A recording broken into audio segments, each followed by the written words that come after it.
So, 2026, it's right around the corner. And it's shaping up to be a year of, well, intense challenges and contradictions. It feels like a time where all the old rules are breaking down and the new ones haven't quite been written yet.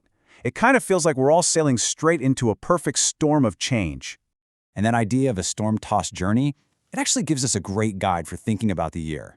Odysseus, the hero from Homer's Odyssey. The classicist Daniel Mendelssohn has this great line where he calls him the perfect hero for our storm-tossed times. And it makes so much sense, right? His whole story is this epic, brutal journey home, facing down monsters, and just total uncertainty. It's a really powerful metaphor for where the world is headed in 2026, a path that's going to be defined by some really tough choices and, some huge consequences. So, what are the monsters we're going to face on our own Odyssey? So what exactly are these storms brewing on the horizon? Well, in this explainer, we're going to navigate through three of the biggest ones. First up, a real crisis in democracy. Then we'll look at the double-edged sword of technology. And finally, we'll dive into a massive shift in the global economic order. All right, let's get into it. Okay, first up, the state of democracy. We're talking about these deep, partisan divides that are testing democratic systems to their absolute limits. You can see it all across the West. This battle is just raging between populist nationalism and the political establishment. And in 2026, it feels like it's hitting a real fever pitch. And you really don't have to look any further than the United States to see this in action. In July, the country is set to mark its 250th birthday, its semi-quincentennial. Now, you'd think this would be a moment of unity, right? But instead, the celebration itself has become a symbol, a perfect snapshot of just how politically fractured the nation really is. And this slide just lays out that split so perfectly. I mean, look at this. On one side, you've got the official America 250 Commission. This was created by Congress, and the whole idea was to be bipartisan. On the other side, President Trump's Task Force 250, created by executive order to push a very, very specific version of American history. You've got two commissions, two totally different stories for one birthday. It's pretty tough. And look, this isn't just about throwing a party. It goes way deeper. As George Orwell famously wrote, "Whoever controls the past controls the future." This is a high-stakes battle for America's national story. Each side is trying to shape the country's identity for generations to come. But this democratic stress test, it's definitely not just an American thing. If you look across Europe, a very similar battle is playing out. You have these populist parties challenging the political firewalls that have for a long time kept them from getting any real power. And this table here, it really shows you the key flashpoints. Take Germany, for instance. The AfD is polling so strongly in state elections that it could actually breach the Braunmauer, that's the firewall, for the first time ever. Then you've got France, where all this government instability could easily trigger new elections, which might just hand Marine Le Pen's national rally the Prime Minister's office. And over in Britain, local elections are going to be the big test to see if Reform UK's strong polling numbers can finally turn into actual on-the-ground power. All right, the second major storm front we're facing is all about technology. 2026 is shaping up to be the year where the incredible, mind-blowing promise of innovation slams right into its potential for disruption and for danger. And right at the heart of this conflict, of course, is artificial intelligence.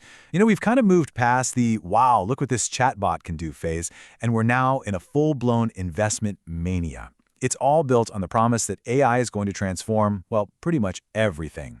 And the sheer scale of this bet is, well, it's just mind-boggling. One estimate projects that $7 trillion will be poured into AI by the end of the decade.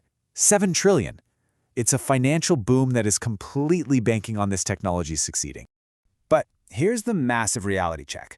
Right now, a staggering 95% of corporate AI pilot projects are failing to generate any financial return at all. There is this huge yawning gap between all the hype and the actual profitable use of AI by real businesses. So this gap, it creates enormous risks. I mean, what if investors lose faith? That could trigger a market correction that wipes out trillions. But what if it goes the other way and adoption does speed up, especially with these new autonomous AI agents that are basically designed to be drop-in replacements for human workers? Well, that could spark a huge social backlash against AI as a job-stealing menace, especially for new grads just trying to enter the workforce. And this tension between technology's promise and its peril, it isn't just happening down here on Earth. In 2026, the final frontier is quickly becoming the next battlefield as military competition in space heats up dramatically. We're basically watching a new arms race kick off, step by dangerous step. The US is pushing for a Golden Dome missile shield. Russia is reportedly testing a space-based nuclear weapon designed to wipe out entire satellite networks. And at the same time, countries like Britain and France are openly developing their own offensive counter-space capabilities. I mean, decades of norms that kept space peaceful, they're just eroding right before our eyes. Okay, our third storm is economic. The tectonic plates of the global economy are shifting, and it's creating a whole new landscape with new winners, new losers, and a whole new set of rules. And this chart right here, it captures a truly historic moment. Sometime in early 2026, India's economy is projected to actually overtake Japan's, making it the fourth largest in the entire world. I mean, after zooming past countries like Britain and Canada, it's now closing in on Germany for that number 3 spot. Just incredible. But, and this is so important, here's the crucial context. It's another one of 2026's great contradictions. So while India is an economic giant in absolute terms, it's still a poor country when you look at GDP per person. It ranks 126th in the world. All that wealth is shared among more than 11 times as many people as in Japan. So you have this paradox. India is a new superpower and a nation still fighting widespread poverty, all at the very same time. Meanwhile, the established economic powers, they're facing some serious headwinds of their own. The whole post-war trade order, which was led by the United States, is under immense pressure from a much more assertive China, which sees a huge opportunity in America's recent turn inward. And China has a very clear playbook for 2026. It's doubling down on tech self-reliance, trying to get around U.S. sanctions. It's using its role as host of the APEC summit to paint itself as Asia's most reliable economic partner, and it's signing trade deals everywhere, with ASEAN, the Gulf states, you name it, all while trying to handle its own domestic slowdown by pushing more exports out into the global market. Every single one of these moves is a calculated play to reshape the economic order in its favor. But you know, it's not all grand strategy and geopolitical chess. The character of 2026 is also being shaped by some really surprising and even contradictory cultural and consumer trends that are happening just below the surface. These are the small shifts that actually tell a much bigger story about our changing world. Like for instance, 2026 is the year the world officially hits peak wine, which is a fascinating sign of how tastes and lifestyles are changing globally. It's also the year that weight loss drugs are set to go truly global. Patents are expiring, which could make them accessible to billions and totally reshape public health. And get this, after more than 230 years, 2026 is the year America is finally set to say goodbye to the penny. A tiny change, sure, but one that says a lot about economic evolution and, you know, just letting go of the past.